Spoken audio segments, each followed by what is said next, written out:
Hello Capricorn, Capricorn Rising, and Capricorn Moon people. This is your weekly astrological and card horoscope for the week starting March 27th, 2017. And a quick reminder for y'all out there, remember your monthly astrology horoscopes for April are up on their own special playlist on the main channel page. And you can always get a session with me if you want at integrativemysticism.com. That's my website. That's where you can go to schedule your session or to order a downloadable video file. So, what is going on with your astrology this week, Capricorn? Well, we've got some wonderful energies going on at the beginning of the week with a new moon in Aries in your 4th house of home and family, creating a new opportunity for plenty of you Capricorn people out there to perhaps start a new home-based project or perhaps even secure a new home or living situation for yourself, or possibly a new, I guess you could say, kind of relationship situation with a family member if we're trying to get a fresh start, any of those kinds of things going on there. We still have Venus retrograde in this area of your chart up until the end of the week, so it may be a good chance for you to get a fresh start with a relative or a family member where things have not always been so easy, and that opportunity will, be afforded to you over the next 2 weeks. So if we are looking to make some peace, once Venus retrograde leaves this area, we'll be in good shape. We've also got Mars in Taurus in your 5th house of love and romance, forming a beautiful sextile to Pisces' own home planet Neptune in your 3rd house of communications. And it may actually seem like a short distance, or perhaps even a third-party person is stepping up to help you find or heal your love. Because usually with the 3rd house, we find helpful people coming in and trying to perform some kind of connective service for us. There may be a friend trying to set you up, or possibly somebody who is reconnecting you with somebody that you've had a relationship with in the past, or love could be simply just coming through one of these mediums up to you. Later on in the week, we've got Jupiter in your 10th house of career, forming a square to Pluto in your sign. And this is a time where you need to pay attention to where there may be a temptation, or perhaps even some guilt around the abuse or misuse of authority on your part. And we want to make sure that we do not actually go with that temptation, because whenever Jupiter squares Pluto, we tend to see issues with authority, power being thrown around the wrong way, and a need to challenge where power is being used incorrectly. But because Pluto is in your sign, you may be tempted to use that power incorrectly. We may be feeling like we're given more power than we deserve, or people are deferring authority to us when they should be taking responsibility for themselves. You will have the temptation to kind of do all the work for them, or to call all the shots, or to delegate everything like the king or queen that you are.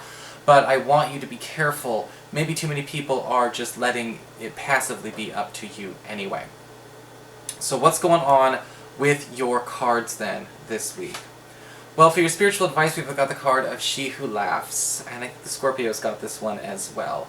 And the She Who Laughs card is kind of interesting, because while she's not laughing, the interesting thing about this card is talking about how to make things more laughable, how to work on, I even told the Scorpios, I was saying it was kind of like taking the venom out of the cobra, lightening up the density of a very serious situation, or maybe it's not a serious situation.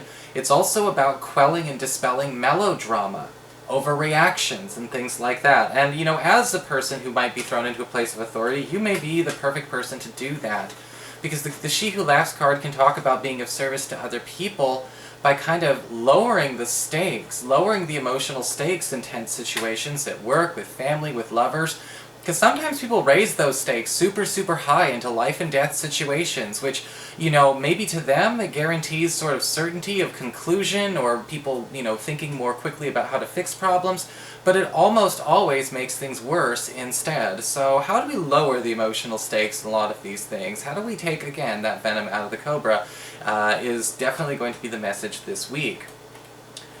For your Earth sector, when it comes to your work and finances, we have the Empress card upright. Beautiful card for money, because we absolutely have something getting secured in your favor. It could be a hire, it could be even possibly, with the Empress card upright, some kind of bundle, almost like a windfall. Could be highly likely with this card, because the Empress does indicate something that's going to continue to pay out or pay off over time, or something that comes all at once that will be with you to last the test of time. And this could come in the form of money, this could come in the form of a new lucrative client, this could come in the form of a new lucrative mutually beneficial deal. It might not even be mutually beneficial. It may be lopsided. You may be winning on the deal. For those of you who get that quote going way back, I'm dating myself. And with the three card, with the Empress card, you know, pay attention to where somebody is willing to kind of take that hit on your behalf. Because again, this is somebody who feels like they have more than enough to share, and they may be being overly generous with you, but it may be worse to turn them down, or at least more unkind to turn them down. For your communications with air, when it comes to your friends, your relatives, and the others in your life, we do have the Five of Swords upright. Unfortunately, we may have a clash this week. We may have a fight this week when it comes to friends and relatives. And the Five of Swords is basically talking about this is with somebody who wants to have a fight. And sometimes that happens in conflict. Some people want a battle. They want to hurt someone like they're hurting. They want to share what they've been through. And they don't really like the idea of having to tone it down. Okay? And the problem is with the Five of Swords, that means that you've got to match that. You know, because even if you could have been the one who wronged them, Capricorn, if they are consistently going on the onslaught, and when I say consistently, I mean, you know, recently. I don't mean like, oh, well, this happened 10 years ago and it's been festering in my soul.